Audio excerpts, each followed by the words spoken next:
À travers un message rendu public ce 26 mai 2025, la Conférence des évêques du Togo, CET, a réagi sur la situation socio-politique du Togo marquée par une comédie constitutionnelle orchestrée par Faure Gnassingbé pour s'éterniser au pouvoir. Les évêques du Togo ont dénoncé sans langue de bois un changement de constitution qui fait peser de graves risques sur le pays. Saisissant l'appel à la paix lancé par le nouveau pontife Léon Xive, les évêques du Togo ont, à l'entame de la préparation de la Pentecôte, envoyé à l'endroit du peuple togolais un message intitulé « Ne résistons pas à l'esprit ». Cette publication qui intervient moins d'un mois après le théâtre politique mis en scène par Faure Gnassingbé et sa minorité pour tenir un peu plus l'image du Togo, interpelle vertement le régime RPT-UNIR décidé à violer perpétuellement l'esprit de la constitution votée par le peuple en 1992. Si tant est vrai que la voix du peuple est la voix de Dieu, il faut comprendre que cet appel de la CET à ne pas résister à l'esprit est un appel à écouter l'esprit du peuple.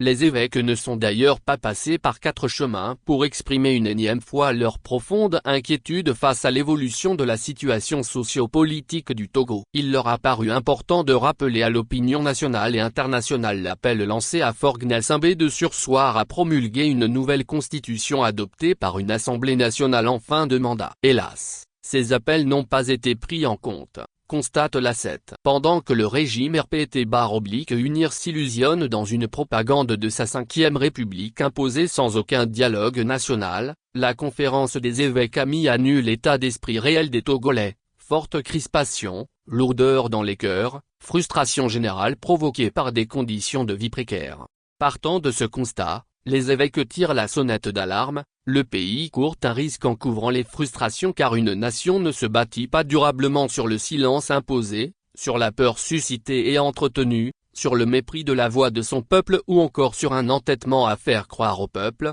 le contraire du vrai. Et d'ajouter, les peurs et les frustrations tuent, se muent en actes désespérés, et les colères muettes deviennent des déflagrations imprévisibles. Au regard de cette situation périlleuse, la CET lance une nouvelle fois un appel aux autorités de prendre conscience du malaise grandissant au sein de la population, de prendre en considération et avec respect la voix du peuple et d'engager avec discernement un processus d'apaisement à travers la tenue d'un dialogue franc, sincère, inclusif et constructif. Quant au peuple souverain, la conférence des évêques saluant sa maturité et sa résilience en dépit des épreuves, n'a pas manqué de lui faire comprendre que l'œuvre de l'esprit de la Pentecôte, c'est également de sortir de ses peurs, de ses tiédeurs, de ses enfermements et de ses errements pour porter la lumière là où règne encore l'ombre et le doute. Il faut noter que cette sortie, on ne peut plus clair, des évêques de l'Église catholique du Togo tombe comme une massue sur le fragile château de cartes que se construit Faure Gnassingbé à travers une 5e République est totalement intenable.